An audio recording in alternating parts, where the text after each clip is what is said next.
दोस्तों नमस्ते। आज मैं आपके सामने जरा नंगा सच बताने वाला हूं। जरा नंगा इस सच को बताते वक्त आप कहीं और न निकल जाना, क्योंकि जरा नंगा इस शब्द को सुनते ही बहुत लोगों के कान कहीं और चले जाते हैं, आंखें कहीं और चली जाती है। ऐसा ना हो कि मैं आपको कुछ अलग बता रहा हूं। जरा नंगा सच बता रहा हूं, उस नंगे सच को समझ लेना चाहिए। महाराष्ट्र में हाल ही में आर्थिक सर्वेक्षण की घोषणा कर दी गई। आर्थिक सर्वेक्षण की घोषणा कर दी गई। महाराष्ट्र में वैसे तो जिले बहुत है, लेकिन माने आर्थिक दृष्टिया कुछ जिलों को एकत्रित करके सर्वेक्षण किया गया। जैसे ठाणे और पालघर को एक समझा गया, मुंबई और उपनगर को एक समझा गया, तो 34 हो गए। 36 की जगह 34 हो गए। और इन 34 जिलों का आर्थिक सर्वेक्षण दिया गया, जिसमें पर कैपिटा उत्पन्न कोई बात की गई थी, और जिसमें 34 जिलों के क्रमांक मुझे आपके सामने रखने हैं। पहले से लेकर आखिरी तक नहीं रखूंगा, बस आखिरी वाले रखूंगा। आखिरी वाले इसलिए रखूंगा कि समझ में आना चाहिए गड़बड़ क्या है। और हिंदी में इसलिए बता रहा हूं कि वो सिर्फ वहां के लोगों को माथा फोड़ के बताया तो भी समझेगा नहीं, लेकिन अगर मैं बाहर के लोगों को बता दूं तो समझ में आएगा। इसलिए जरा समझ लेना आवश्यक है। 34 जिलों में से निचले वाले जिले मैं आपको बता रहा हूं, जरा देख लीजिएगा। 34 में आखिरी पायदान पर कौन कौन से जिले हैं? तो नांदेड़ है 25वें पायदान पर, जालना है 26वें पायदान पर। जालना, जरा नंगा सच यहीं पे मुझे बताना है। 26वें पायदान पर है जालना। बीड़ है 27वें पायदान पर, जरा नंगा सच यहां भी जान लीजिए। परभनी है 28वें पायदान पर। हिंगोली है 30वें पायदान पर, और उसके बाद आता है नंदुरबार या ऐसे कुछ जिले। कुछ समझ में आ रहा है? कुछ समझ में आ रहा है आपको? जहां भड़काने वाला नेता हो, जहां आपको जाति धर्म की लड़ाई में उलझा कर रखने वाला नेता हो, और ऐसे नेताओं के पीछे आप लग जाते हो, तो अपने उत्पन्न को भूलकर किसी को कम करने में ही आप भलाई समझने लगते हो और उलझ जाते हो इन चीजों में। वैसे नांदेड़ जरूर 25वें पायदान पर है, लेकिन उसका पर कैपिटा उत्पन्न बहुत अच्छा है। मैं आपको हर विभाग की एक सच्चाई भी बता देता हूं।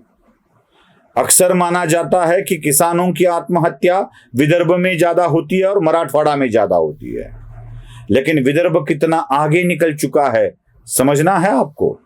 बहुत ही आगे निकल चुका है। मराठवाड़ा में 8 जिले हैं, विदर्भ में 11।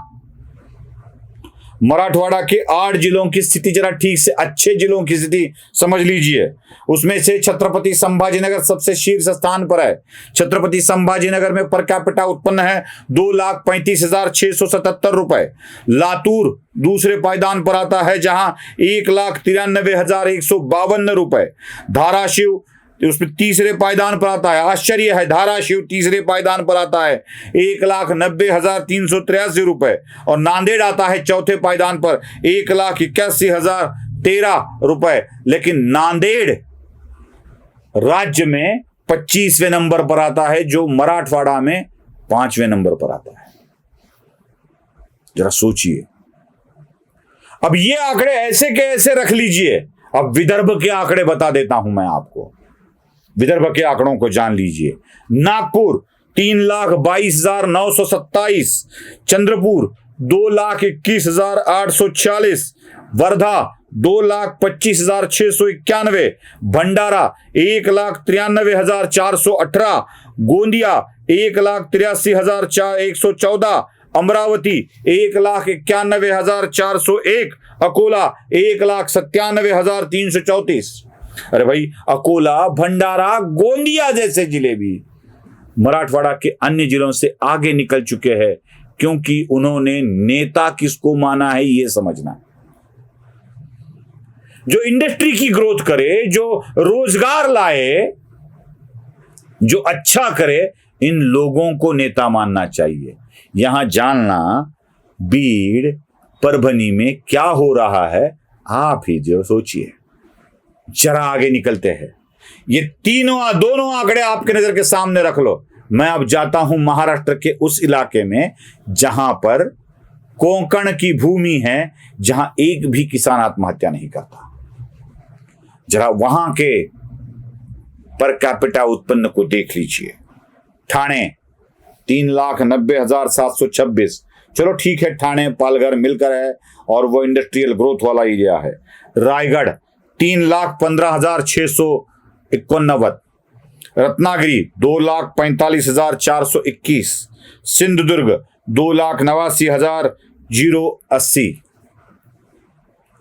मतलब रायगढ़, सिंधुदुर्ग और रत्नागिरी भी महाराष्ट्र मराठवाड़ा के लातूर, नांदेड़, इवन छत्रपति संभाजीनगर से भी आगे निकल जाते हैं।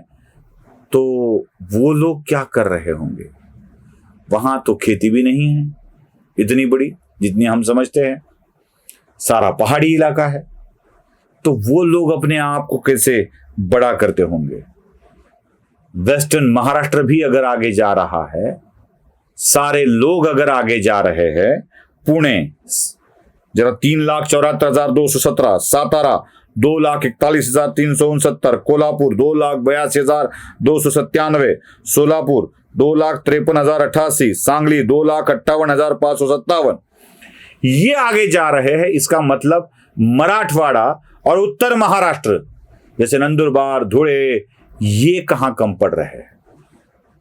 तो इसका मतलब साफ है कि जातिगत राजनीति करके जो लोग हमें उकसा रहे हैं, वहीं पर हम धंधे में कम पड़ जाते हैं, कमाई नहीं होती है, खाली हाथ रह लेते हैं। और खाली हाथ, खाली दिमाग शैतान का घर होता है। उसी शैतान ने हम पर कब्जा कर लिया है और वही शैतान हमसे कुछ नहीं करवाता है, हमें नीचे नीचे नीचे ले जाता है। बस इसी जरा नंगे सच को समझ लीजिए। नमस्ते।